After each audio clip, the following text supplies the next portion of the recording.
ഇപ്പോൾ ലഭിക്കുന്ന വാർത്തയിലേക്കാണ്. കഴിഞ്ഞ ദിവസം അപകടത്തിൽ ഈ കോട്ടയം മെഡിക്കൽ കോളേജിൽ ബിൽഡിംഗ് തകർന്ന അപകടത്തിൽപ്പെട്ട് മരിച്ച ബിന്ദുവിന്റെ കുടുംബത്തിന് ഉചിതമായ ധനസഹായം നൽകുമെന്ന് മുഖ്യമന്ത്രി അറിയിച്ചിരിക്കുന്നുവെന്ന് മനസ്സിലാക്കുന്നു. സേഫ് സൈൻ ലാബ്ദിൻ വിവരങ്ങൾ നൽകാനായി ചേരുന്നുണ്ട്. സേഫ്, കുടുംബത്തിന് നഷ്ടപരിഹാരം ധനസഹായം നൽകണമെന്നുള്ള ആവശ്യം പല കോണുകളിൽ നിന്ന് ഉയരുന്നുണ്ട്. തീരുമാനമായോ?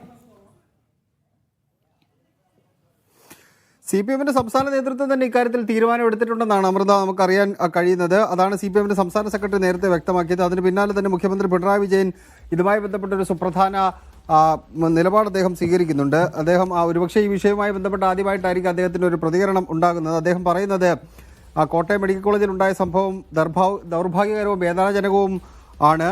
ഇനി ഈ ഇത്തരത്തിലുള്ള സംഭവങ്ങൾ ആവർത്തിക്കാതിരിക്കാനുള്ള മുൻകരുതലുകൾ സംസ്ഥാന സർക്കാർ എടുക്കും. മരണപ്പെട്ട ബിന്ദുവിന്റെ കുടുംബാംഗങ്ങൾക്ക് ഉചിതമായ സഹായം നൽകും എന്ന് മുഖ്യമന്ത്രി പറയുന്നുണ്ട്. മന്ത്രിസഭാ യോഗത്തിലായിരിക്കും ആ തീരുമാനം ഉണ്ടാവുക. ഇനിയിപ്പോൾ അടുത്ത ബുധനാഴ്ച മാത്രമേ മന്ത്രിസഭാ യോഗമുള്ളൂ.